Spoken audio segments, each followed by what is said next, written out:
કેમ છો બધા મજામાં હશો તેવી આશા અને શુભેચ્છાઓ. તમારા બધાનું સ્વાગત છે આપણી રેસીપીની ચેનલ સિલ્વર સ્પૂન હીરોઝ કિચનમાં.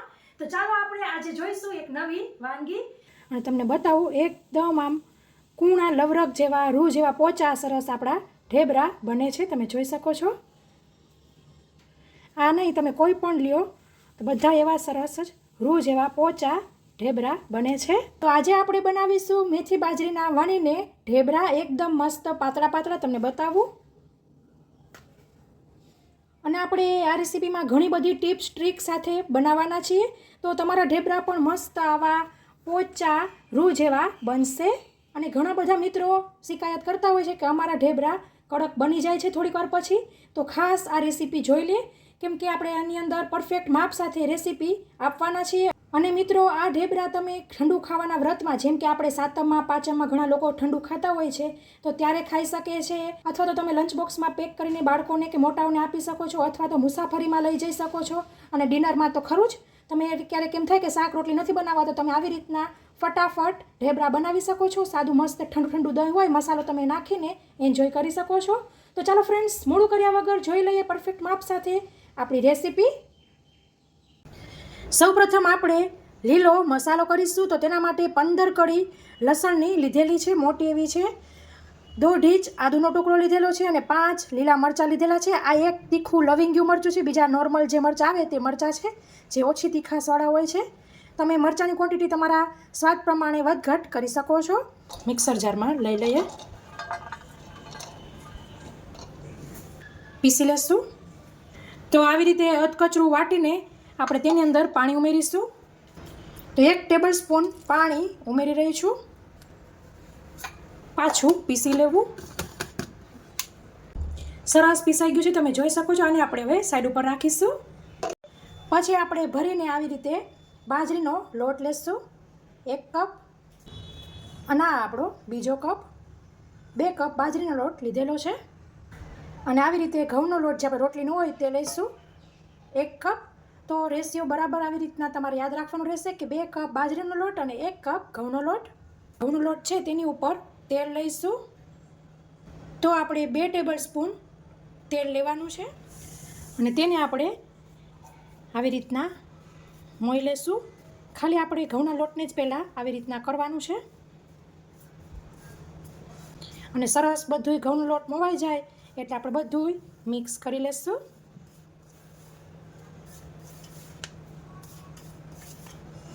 તો આપણો લોટ અત્યારે રેડી છે. મસાલા કરી લઈએ. પછી આપણે તેની અંદર સફેદ તલ ઉમેરીશું, 2 ટેબલ સ્પૂન.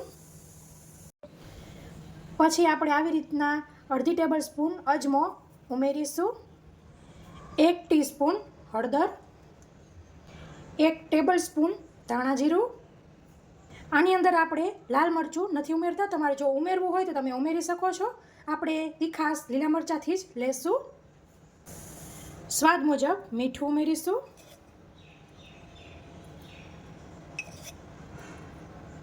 અડધી ટીસ્પૂન જેટલું. પછી આપણે તેની અંદર ઉમેરીશું સમારેલી મેથી. તો 1 કપ જેટલી સરસ દાબીને લીધેલી છે. મિત્રો, જ્યારે આ બનાવતા હોય ને ત્યારે ખાસ મેથીને પહેલેથી જ સરસ ધોઈને કોરી કરી લેવી ને પછી સમારવી. તો એકદમ આવી રીતના કોરી હોય તો સારું પડશે આગળ જતાં. તો હવે આપણે બધી વસ્તુ મિક્સ કરી લઈશું.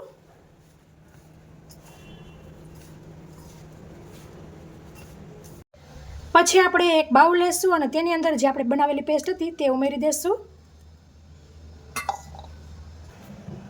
પછી આપણને ખાટી છાશ જોશે. અહીં મેં છાશ જે આપણી માખણમાંથી કરીએ તે લીધેલી છે અને તેને આપણે આવી રીતે મિક્સર જારમાં લઈ લઈશું.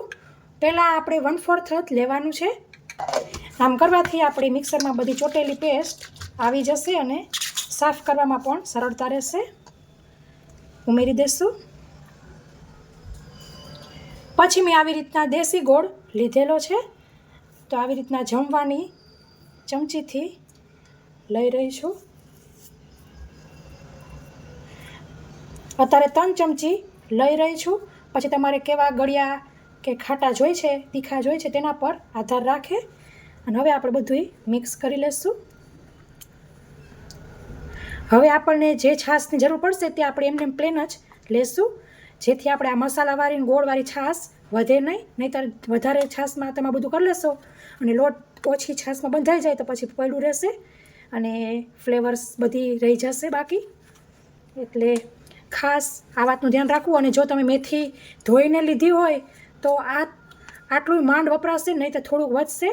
એટલે મેથી ખાસ કીધું તે પ્રમાણે કોરી કરીને લેવી. સરસ બધું મિક્સ કરી લેશું. તો હવે આપણે ધીરે ધીરે ઉમેરીને મિક્સ કરતા જશું. સાથે તમે જોઈ શકો છો ગોળ પાછો બેસી ગયો છે.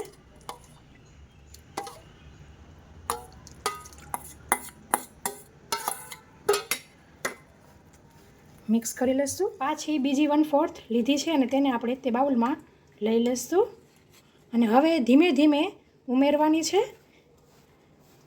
કેમ કે લોટ આપણને જાજો લાગે પણ બાજરીના લોટના જલ્દી ભીનો થઈ જતો હોય છે. પાછો 1/4 લીધો છે. હવે એકદમ ધીમે ધીમે જ ઉમેરવાનું રહેશે.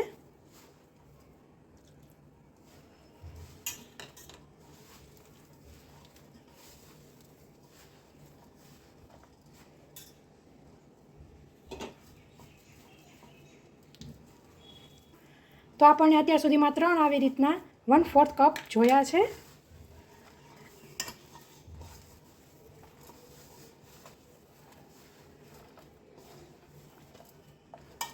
અને લોટ સરસ બંધાઈ ગયો, મીન્સ ભેગો થઈ ગયો છે, એટલે હવે જરૂર નહીં પડે.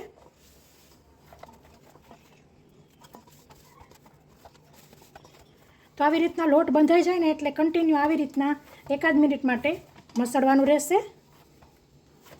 તમે જોઈ શકો છો આમ ન કઠણ કે ન પોચો એવો માપનો લોટ બાંધેલો છે. આપણે જેમ મુઠિયામાં આવી રીતના વાળતા હોય તેવી રીતે. તો આવી રીતના પછી બધા સરખા ભાગ કરીને લુવા કરી લેશું. તો આ માપ પ્રમાણે તમે કરશો તો તમારા 20 પરાઠા ઢેબરા થશે.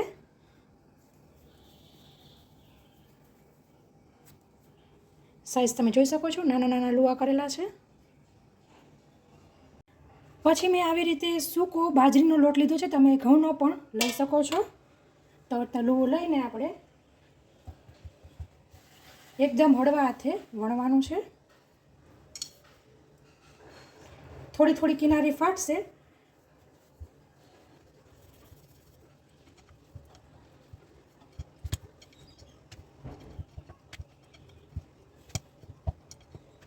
તો આવી રીતના ન પાતળા કે ન જાડા એવા માપના વણીશું. આપણા જે રેગ્યુલર થેપલા હોય ને એનાથી સહેજ જાડા એવા રાખવાના છે, પરાઠા જેવા. તો હવે એક વણાઈ જાય ને પછી ગેસની ફ્લેમ ચાલુ કરી દઈશું અને આને સાઈડ ઉપર રાખીશું. ત્યાં સુધીમાં બીજું વણી લઈશું એટલે આપણને તાણ ન પડે.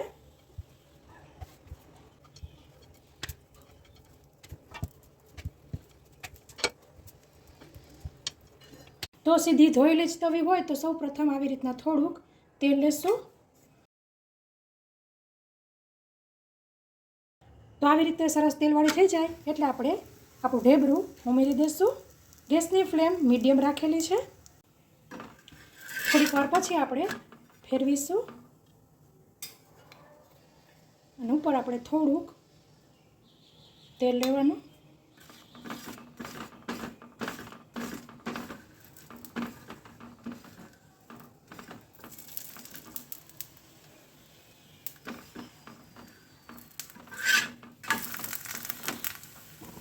પાછું ઉપર તેલ લેશું.